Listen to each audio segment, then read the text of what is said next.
Vamos lá, mais uma leitura.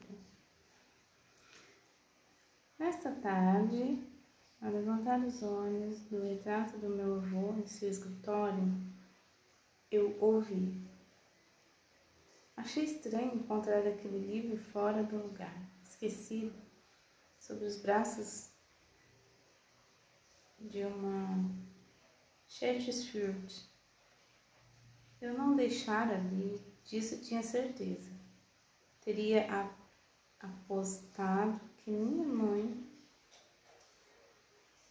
que sentir o mesmo respeito por esse cômodo da casa, também não. Eu peguei, pensando em guardar no lugar, mas algo me fez mudar de ideia. Era um volume velho, comum, com uma sobrecapa antiga, despedaçada, que mal deixara ver o título, que se dobrava com a rudeza de uma de suas capas forradas em tecido, costurados com certo esmero. Fazia anos que eu não via aquele livro. Como esse de sebo, estava em espanhol. A ilustração da capa era horrenda. Um desenho que Anakin,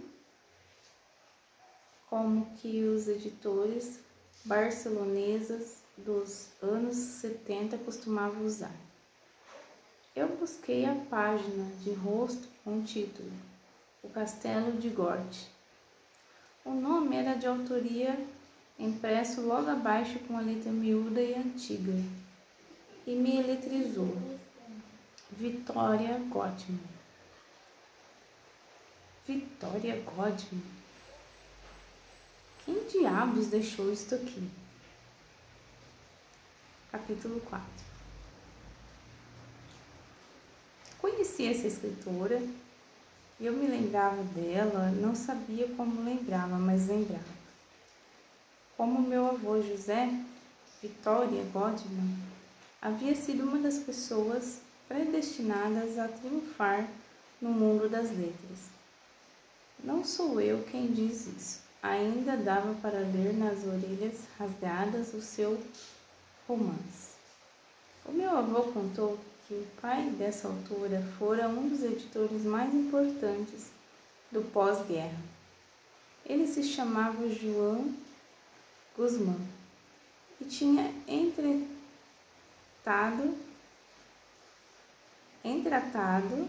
para a pequena história de literatura espanhola como um inquieto homem de negócios, anglófono, mais amante de Shakespeare do que de Cervantes, que descobrira o universo da impressão durante uma viagem em 1932. Após uma longa temporada entre as fundições e fábricas que tinha, e foi logo ali que decidiu modificar o seu nome. Alterou Guzmán para Godwin, que afinal das contas significa a mesma coisa, homem bom. E voltou ao seu país empenhado em começar uma nova vida com as máquinas que acabara de adquirir.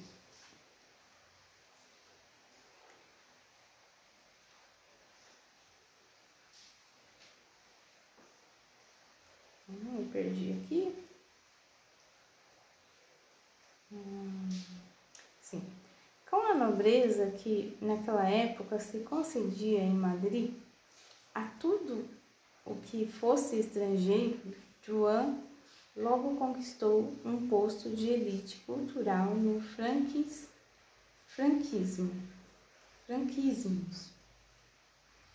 e imprimiu várias revistas do movimento nacional e não poucos programas de teatros, cartazes para peças de touros de las ventas e até cardápios para o Palácio de El Pardo. Como frequência era visto em saros e recepções oficiais, que quase acompanhado da mulher e de uma menininha loura e doce que parecia a encarnação das ilustrações de João Ferrandis. Vamos lá. Nos espaços literários da época circulava o boato de que o impressor Godman conseguira que aquela menina escrevesse antes mesmo de aprender a ler. E ela, é claro, nunca desmentiu a informação. Pelo contrário, alimentou a história, contatando que aos 3 anos já passava mais horas pegando livros do escritório de seu pai e copiando suas letras que brincando de bonecas. Victoria não começou escrevendo, mas desenhando palavras, fossem latinas, chinesas ou árabes. E essa forma de entender o mundo terminaria por transformá-la em uma criatura estranha, que via a realidade com olhos diferentes. Com aquele desmantelado, o castelo de Gort, em mãos, não tive dificuldade para evocar a imagem do dia chuvoso em que eu a conhecera. E eu tinha apenas 10 anos e havia sido encarregado de receber visitas que chegavam à nossa casa na praça de Paranel. Naquela sexta-feira cinzenta, minha missão consistia em atender a campainha e acompanhar os convidados à biblioteca, enquanto os empregados cuidavam dos nossos casacos e guarda-chuvas molhados. Era um outono, um áspero outono de 1990. E fazia 24 horas que minha avó havia falecido. E eu não parei de chorar durante o dia inteiro. Minha avó fora diagnosticada com câncer nos ossos na Semana Santa. E todos nós sabíamos que ela logo morreria. O que não esperávamos é que entre a multidão de conhecidos que recebemos no dia de seu enterro, nos visitaria uma querida e distante amiga da família. Chegou de Madrid, sem bagagens, envolvida em uma nuvem de perfume de violeta, com bombons para minha mãe e um ramalhete de flores brancas para o meu avô. Era Victoria Godman. Minha primeira impressão foi de que se tratava de uma senhora mais velha. Bateu à porta vestida de preto dos pés à cabeça, com chapéu e luvas de veludo e uma capa de chuva da mesma cor. Chegou bem na hora do enterro e deu-me um beijo na bochecha e abraçou quase todos os que, neste momento, se encontravam na biblioteca. Nunca esquecerei o que aconteceu quando voltamos do cemitério. Família e amigos mais íntimos, nos sentamos para tomar um chá, diante de uma enorme bandeja de petit four.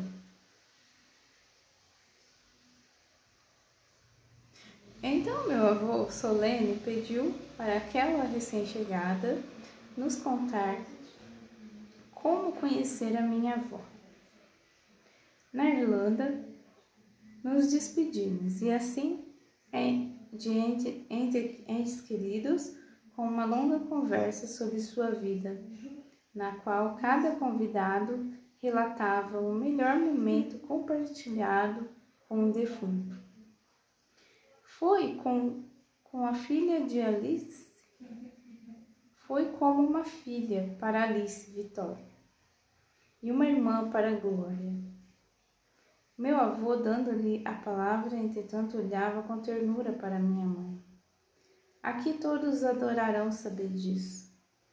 Mas já faz muitos anos, Dom José, protestou Vitória, com delicadeza, embora sem forças para negar. Ah, vamos, você ainda é jovenzinho. Já estou entrando nos 50.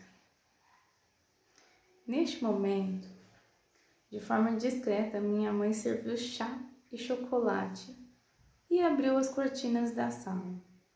Chamou minha atenção ouvi-la dizer que havia pisado pela primeira vez naquela casa mais ou menos com minha idade. Que logo antes de fazer 10 anos, seus pais tinham enviado a um colégio de senhoritas ali perto. E de que fora possível graças à amizade de seu pai, João Guzmão, com os meus avós e a preocupação que ele tinha em transformá-la em uma dama culta e inteligente. Naquela época, seu pai editara os meus livros na Espanha. E acrescentou meu avô. João era um homem instruído e sabia que os colégios do pós-guerra em Madrid eram um desastre. Por isso, Alice e eu tivemos o prazer de organizar a sua estadia no internato de Dublin e cuidamos de você como se fosse nossa filha. Nós nos divertíamos muito juntas, você lembra? Interveio minha mãe com um sorriso tímido. Como esqueceria, Glória? Eu contava os dias para que chegasse a sexta-feira e pudéssemos brincar com suas bonecas.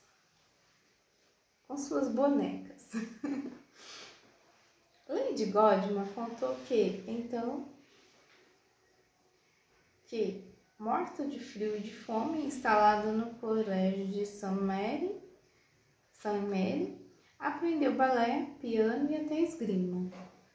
Como era obrigada a falar apenas em inglês, aproveitava as noites para redigir longas cartas em forma de conto para seu pai. Escrevia em espanhol para não perder a sua língua materna, mas também como provocação aos professores. Hipnotizado, eu a ouvi contar suas memórias, principalmente quando disse que, em seus relatos, os protagonistas viviam perto de grandes fornos e armários cheios de rosquinhas de erva doce, e que aquilo era o que mais sentia falta na Espanha.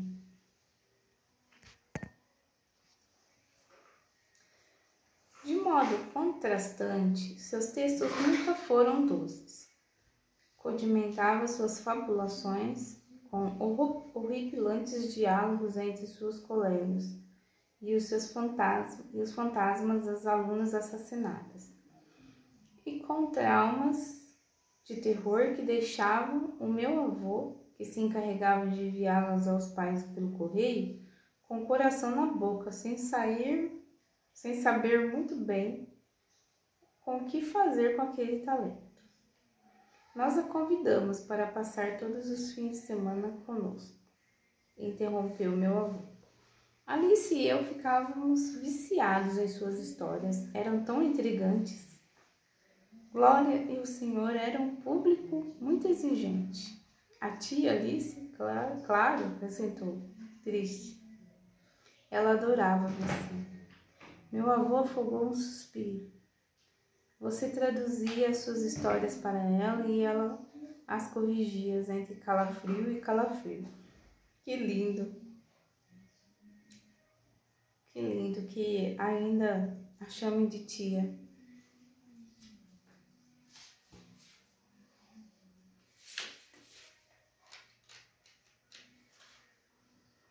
O senhor se lembra dos sustos que levavam quando eu lhes contava sobre os fantasmas? Os fantasmas? Claro! Ui. Ai, perdão. Perdão.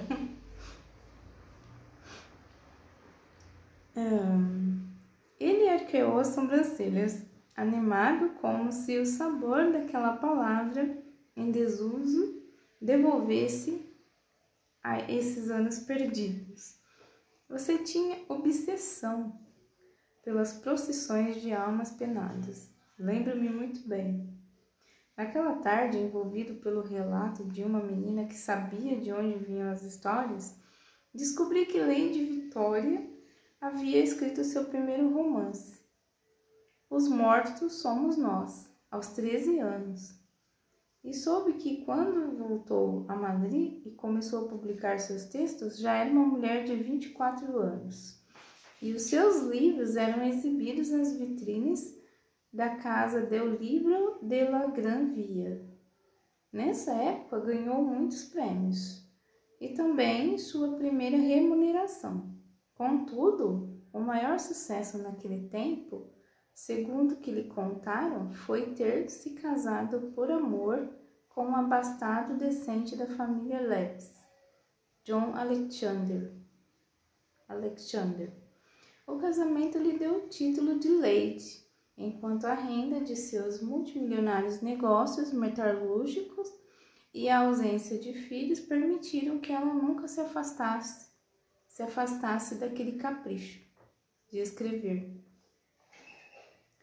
Imagino que tenha sido nessa mesma época, que o meu destino ficou entrelaçado ao dela para sempre. Acontece que, após aquela visita, o meu avô começou a me dar seus livros. E eu senti eram romances da filha de seu amigo, e o editor que, além do mais, havia se convertido em meia-irmã de minha mãe. Contagiado com esse fervor unânime, eu coloquei os volumes rigorosamente organizados ao lado do livro de Mark. Ficava fascinado com a sorte que tinha de conhecer dois romancistas vivos, meu avô e aquela espécie de tia postiça, distante e exótica, amantes dos contos de terror. Quanto garotos no mundo podiam se gabar de ter algo assim? Quantos garotos no mundo poderiam se gabar de ter algo assim? O meu avô percebeu satisfeito o meu crescente interesse por Victoria Godwin e começou a me mostrar algumas das entrevistas que os jornais espanhóis faziam com ela, e os quais a embaixada, desde o desaparecimento de meu pai, gentilmente havia a enviara para nossa casa.